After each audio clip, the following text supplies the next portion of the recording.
மனசு கொஞ்சம் ஸ்லைட்டா டெஃபினட்டா கஷ்டமா இருக்கு அப்படின்னு சொல்லி அவனு பிரேத்தம். உங்க ஸ்ட்ரென்த் சத்தியமா பேட்டிங் கிடையாது, ஏன்னா பவரே கிடையாது உங்ககிட்ட.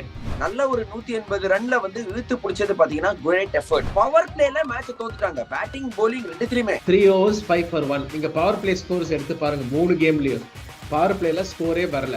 சிஎஸ்கே இன்னும் 2005 T20 கிரிக்கெட்ட அப்படியே ஆடுறாங்க அப்படின்னு தோணுது. விராட்டோட ஒரு பிக்கஸ்ட் குவாலிட்டி இல்லைங்க.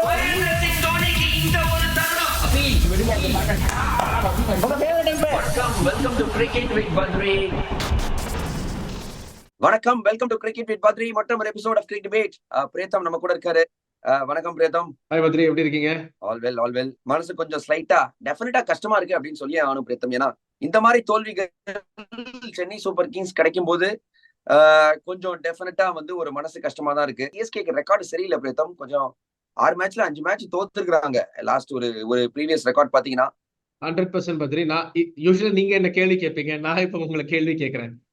3 முறை நீங்க டாஸ் வின் பண்ணி 3 முறை வந்து நீங்க வந்து சேஸ் பண்றீங்க. ஃபர்ஸ்ட் டைம் வந்து 10 overs 90 for 1 மும்பைல இருந்து மும்பையோட கஷ்டப்பட்டு ஃபைனல் ஓவர்ல ஜெயிச்சீங்க. ஆர்சிபியோட சீன்லயே இல்ல. இன்னைக்கு திரும்ப இது உங்க ஸ்ட்ரென்த் சத்தியமா பேட்டிங் கிடையாது, ஏன்னா பவரே கிடையாது உங்ககிட்ட. எதுக்குங்க நீங்க டாஸ் வின் பண்ணி சேஸ் பண்ணோன்றீங்க? சரி, எனக்கு இந்த டாஸ் வந்து சேஸ்ன்றது நான் பெரிய ஒரு குற்றம் அப்படின்னு இப்போது மட்டும் சொல்ல மாட்டேன். ஏன்னா நல்ல கம்பேக் கொடுத்தாங்க. நல்ல ஒரு 180 ரன்ல வந்து இழுத்து பிடிச்சது பாத்தீங்கன்னா கிரேட் எஃபர்ட்.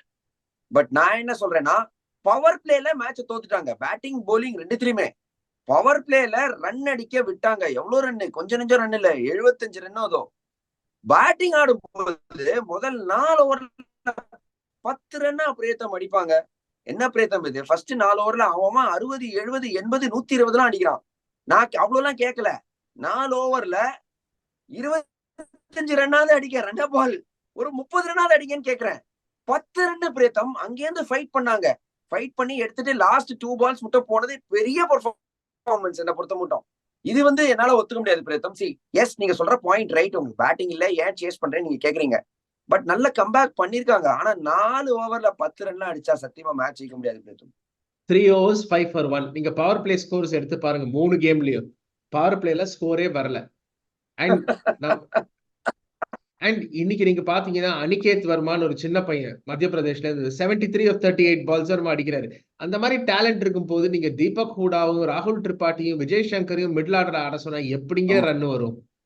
இது ஆக்ஷன் டேபிள்லயே பாதி முடிஞ்சு போச்சு. நிறைய பேர் என்ன கண்ணா பின்னான்னு ட்ரோல் பண்ணாங்க, திட்டினாங்க. சிஎஸ்கே செமிஃபைனல்ஸ் வரது கஷ்டம் அப்படின்னு.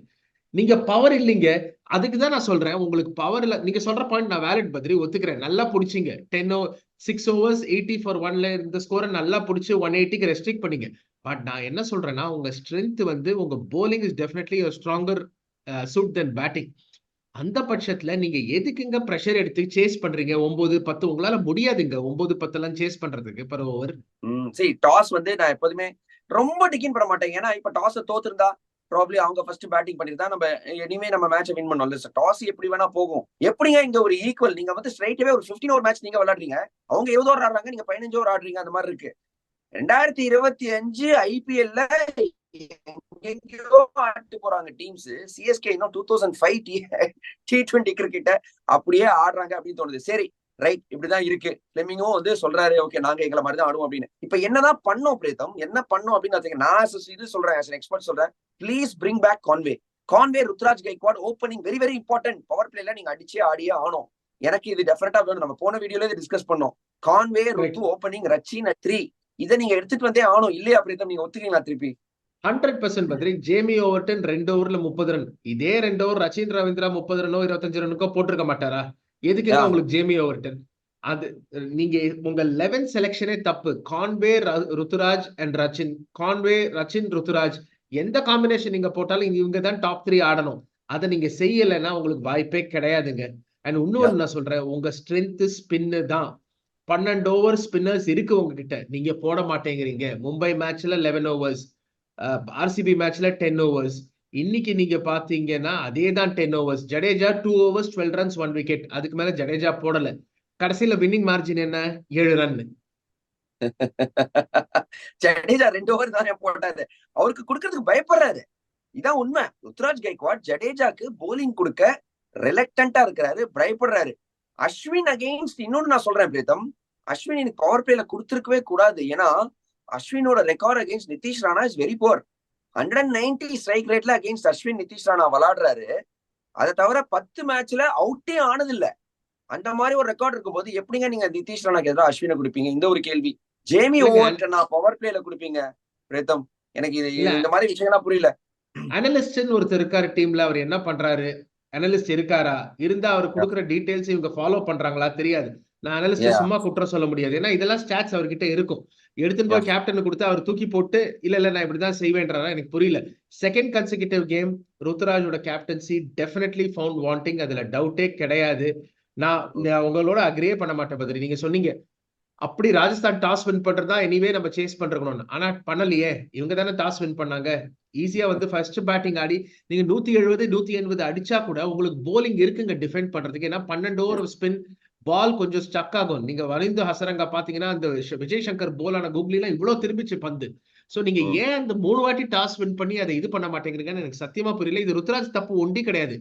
பிளெமிங்கும் டெஃபினட்டா இன்புட் கொடுக்குறாரு. பிளெமிங் ஏதாவது நீங்க கேள்வி கேட்டா கோச்சுக்கிறாரு பிரஸ் கான்ஃபரன்ஸ்ல. நாங்க இப்படிதான் ஆடுவோம், ஃபர்ஸ்ட் பால்ல இருந்து அடிக்க கூடாது. யோ அதான் எல்லா மேட்சும் தோத்து தானே இருக்கீங்க நீங்க, கோச்சுட்டா எப்படியா? மிச்ச டீம்ல இப்படி ஆடுறாங்க, நீங்க எப்படி ஆடுறீங்கன்னு கேட்ட போது அவர் வந்து பொறுத்து பாக்கலாம் கடைசியில யாரு முடிக்கிறாங்க அப்படிங்கிற மாதிரி சொல்லியிருக்காரு. விக்கெட்டும் சரியில்லை சேப்பாக்ல அப்படிங்கிற மாதிரி சொல்லியிருக்காரு. பட் இந்த மேட்ச் பாத்தீங்கன்னா கவுஹாட்டியில் நடந்தது. பட் எஸ் டெஃபினட்டா மனசு கஷ்டமா தான் இருக்கு. நம்ம இந்த விஷயங்கள்லாம் பத்தி பேசுறோம், பட் எல்லாமே நெகட்டிவா அமையல. சிஎஸ்கேக்கு பாசிட்டிவ்ஸ் இருந்தது பிரீத்தம். ஒன்ஸ் அகைன் இவர் வந்து சூப்பரா போட்டாரு நூர் அகமது. அவரோட போலிங் ஒண்டி தனியா தெரியுது டெஃபினட்டா. இன்னொரு ஒரு பாசிட்டிவ் பத்திரனா சூப்பரா போட்டாரு Pritam. 18th over 20th over அவரு போட்டதுனாலதான் ஒரு 180ல ரெஸ்ட்ரிக்ட் பண்ண முடிஞ்சது. பத்திரனாவும் நூர் அகமதும் இல்லைன்னா 240 250 ஷுவர். சோ இவங்க 2 பேர் டெஃபினட்டா ஒரு பாசிட்டிவ். டெத் போலிங் பத்திரனா தான் அப்படிங்கறதுல நான் கன்வின்ஸ்ட்.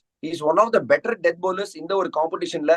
செமையா போடுற நறுக்குன்னு யார்கர் 145 147ல வந்து அந்த யார்கர் போடுற பத்திரனா சூப்பர்.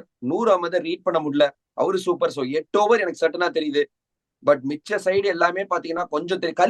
கலீல் கூட ஐம் கன்வின்ஸ்ட். கலீல் அகமது ரொம்ப நல்லா போடுறாரு, அவரையும் நீங்க வச்சுக்கலாம். சோ 12 ஓவர் எனக்கு ஒரு மாதிரி இதுவா தெரியுது. பட் அஸ்வின் டெஃபினட்டா கொஞ்சம் ஆஃப் கலர் பிரீத்தம். போத் த மேட்சஸ் கொஞ்சம் கஷ்டப்பட்டிருக்காரு அஸ்வின். அவர் ஒரு மாதிரி சார்ட் அவுட் பண்றாங்க.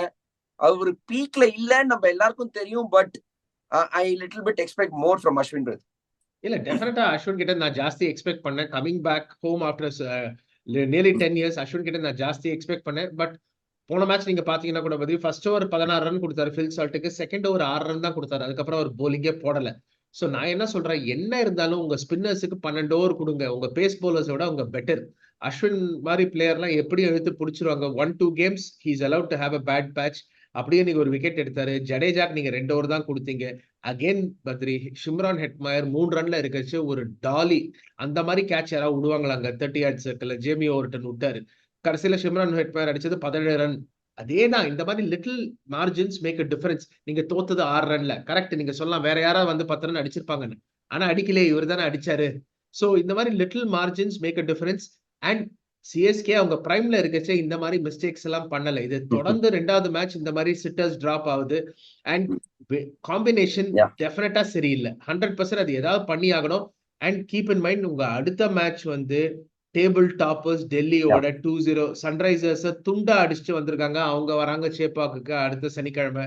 சோ இந்த 11ஓட போனா என்ன வாய்ப்பே கிடையாது. சீசன் ரொம்ப சீக்கிரம் is going down the train. ஓப்பா early call Preetham. CSK season going down the train அப்படின்னு சொல்லியிருக்காரு. இதே 11ஓட போனீங்கன்னா இதே 11ஓட போனீங்கன்னா நிறைய யோசிக்க வேண்டிய விஷயங்கள் சென்னை சூப்பர் கிங்ஸ்க்கு டெஃபினட்டா இருக்கு அப்படின்னு சொல்லி பேட்டிங்ல அவர் ஒரு செட் பண்ணி வச்சாரு. ரியான் பராக் ஓட ஒரு சின்ன பார்ட்னர்ஷிப், ஹெட்மயரோட சின்ன பார்ட்னர்ஷிப், இது எல்லாமே நல்லா இருந்தது. அதுக்கப்புறம் போலிங் கொஞ்சம் இழுத்து பிடிச்சது. பட் சந்தீப் சர்மா இது நம்ம ஃபர்ஸ்ட் டைம் பார்க்கல பிரீத்தம். மகேந்திர சிங் தோனி நல்ல கேமியோ ஆல்மோஸ்ட் கேம் எடுத்துட்டு போயிட்டாரு. சந்தீப் சர்மாவோட கம்போஷர் எனக்கு கடைசி ஓவர்ஸ்ல ரொம்பவுமே பிடிச்சிருந்தது. ஜோஃப்ரா ஆர்ச்சர் என்ன ஒரு ஸ்பெல், ஃபர்ஸ்ட் 3 overs பறக்க விட்டாரு. செம்ம பேஸ் கலக்கிடுச்சு. ஃபீல்டிங் வேற லெவல். ரியான் பராகோட catch off Shivam Dube, match Hetmyer catch off Dhoni ரொம்ப நல்லா இருந்தது. ராஜஸ்தான் ராயல்ஸ் நல்ல கிரிக்கெட் ஆடினாங்க இந்த ஒரு போட்டியில. 100% பத்ரி. அண்ட் அல்டிமேட்லி நீங்க சொல்ல போனீங்கன்னா சென்னை சூப்பர் கிங்ஸ் நீங்க சொன்ன மாதிரி பாசிட்டிவ்ஸ் இருந்தது, நல்லா கம்பேக் பண்ணாங்க. But ultimately fielding made the difference, அதுல டவுட்டே இல்லை. நீங்க அஸ்வின் போலிங்ல பாத்தீங்கன்னா கூட ரியன் பராக் ஒரு ஸ்டெப் அவுட் பண்ணி அடிச்சார், லாங் ஆஃப்ல ஒரு 4 போச்சு, மிஸ்ஃபீல்டு. இங்க ஹெட்மயரோட கேட்ச் அண்ட் பராகோட கேட்ச், டிஃபரன்ஸ் 6 ரன் தான். So fielding does make a difference. Fielding வந்து on top of the game சத்தியமா கிடையாது. Catching has been below par for Chennai super kings. In fact இந்த ஐபிஎல்லேயே நிறைய team catching has been below par. அது குறிப்பிட்டா சென்னை சூப்பர் கிங்ஸோட catching has been below par. இன்னொரு விஷயம் பத்ரி, தோனி இன்னைக்குமே நல்லா ஸ்ட்ரைக் பண்ணாரு, நல்ல ஃபார்ம்ல இருந்தாரு. ரவீந்திர ஜடேஜா ஸ்ட்ரைக்கிங் த பால் வெல். இப்போ ஒரு கேஸ் இருக்கா, 2 பேரும் இன்னும் ஒரு பொசிஷன் அப் த ஆர்டர் வரதுக்கு. ஏன்னா உங்களுக்கு தீபக் கூட ஃபெயில் ஆயிட்டாரு. இன்னைக்கு விஜய் சங்கர் ட்ரை பண்ணீங்க, ஒரு கேம் தான், ஆனா ஃபெயில் ஆயிட்டாரு. ஜடேஜா மேல வரதுக்கு ஒரு கேஸ் இருக்கா, தோனி இன்னும் ஒரு ஸ்பாட் வரதுக்கு கேஸ் இருக்கா? Maybe Jadeja at 5 and Dhoni at 6 யோசிக்க வேண்டிய விஷயம் தான். ஏன்னா அவங்க அட்லீஸ்ட் பால் வந்து பேட்ல படுது, மத்தவங்களுக்கு படவே மாட்டேங்குது. டெஃபினட்டா I think something to look at. Pritam, ரொம்ப நல்ல point. Jadeja at 5, Dhoni at 6 வரலாம். ஏன்னா இவங்க 2 பேருக்கு அனுபவம் இருக்கு, கேமை எடுத்துட்டு போறாங்க. எப்படி இருந்தாலும் அந்த க்ளோஸா இருந்தாலும், கஷ்டமான சுச்சுவேஷன் இருந்தாலும் இழுத்து பிடிக்கிறாங்க, ப்ரெஷர் போடுறாங்க அந்த பவுலர்ஸ் மேல. Very good point, I agree. Jadeja at 5, Dhoni at 6 எதிர்பார்க்கலாம். வந்தா நல்லா தான் இருக்கும் அப்படின்னு நம்ம சொல்லி ஆகணும். மறுபக்கம் ஹசரங்காவும் ரொம்ப நல்லா போட்டாரு. I think hats off to him. நான் ஆக்சுவலி ஸ்டார் ஸ்போர்ட்ஸ்ல சொல்லிட்டு இருந்தேன், தீக்ஷனா ஹசரங்கா இவங்க தான் மெயின் பவுலர்ஸ் ராஜஸ்தானுக்கு. இல்ல, ராஜஸ்தான் got their 11 right, அதுல எந்த சந்தேகமும் கிடையாது. Chennai super Kings didn't get their 11 right. நீங்க கான்வே எப்படியாவது எடுத்துட்டு வந்தாகணும் பத்ரி டீமுக்குள்ள, இல்லாட்டி ரொம்ப கஷ்டப்பட போறீங்க. அண்ட் அடுத்த மேட்ச்ல இருந்து சஞ்சு சாம்சன் ஃபுல்லாவே வந்துட போறாரு. 3 மேட்சஸ் தான் அதுக்கப்புறம் வர போறாங்க. ஸோ ராஜஸ்தானோட டீம் ஓகே, அவங்களுக்கும் ஒரு மொமெண்டம் வந்தாச்சு. சென்னை சூப்பர் கிங்ஸ் அந்த ஃபர்ஸ்ட் கேம் வின் பண்ணி 2 மேட்ச் தோத்து மொமெண்டம் போயிடுச்சு. இந்த டெவன் கான்வே எப்படியாவது உள்ள கூட்டிட்டு வரணும். அது எப்படி செய்ய போறாங்கன்னு தெரியல. ஜேமி ஓவர்டன் உட்காந்து வைக்கணும், ரச்சின் ரவீந்திராவை 2 ஓவர் போட வைக்கணும், தூபையை கூட நீங்க 1 ஓவர் போட வைக்கலாம். ஆனா டெவன் கான்வே வந்தாகணும் டீமுக்குள்ள. பொறுத்து பார்ப்போம். அஃப்கோர்ஸ் அடுத்த match Delhi Capitals waiting at Chepauk. But அதை பத்தி நம்ம டீடைல்டா அடுத்த ஒரு போட்டியில பேசுவோம். But hard luck to Chennai super Kings. மற்றும் ஒரு தோல்வி, சீக்கிரம் மறப்போம், மன்னிப்போம், அவங்களே அவங்க மன்னிச்சுக்கணும், மூவ் ஆன் பண்ணோம். Pretham, thank you for coming on cricket with Badri. உங்களோட கருத்துக்களை பகிர்ந்ததுக்கு மிகவும் நன்றி பிரேதம். தேங்க்யூ பத்ரி. தேங்க்யூ. இந்த வீடியோ உங்களுக்கு பிடிச்சிருந்ததுன்னா லைக் பண்ணுங்க, ஷேர் பண்ணுங்க, மறக்காம சப்ஸ்கிரைப் பண்ணுங்க. அது மட்டும் இல்லாம பெல் ஐகான் அமுத்த மறந்துடாதீங்க. நாங்க என்ன வீடியோ போட்டாலும் இமீடியட்டா உங்களுக்கு நோட்டிபிகேஷன் வரும். Thank you, I see you soon, bye.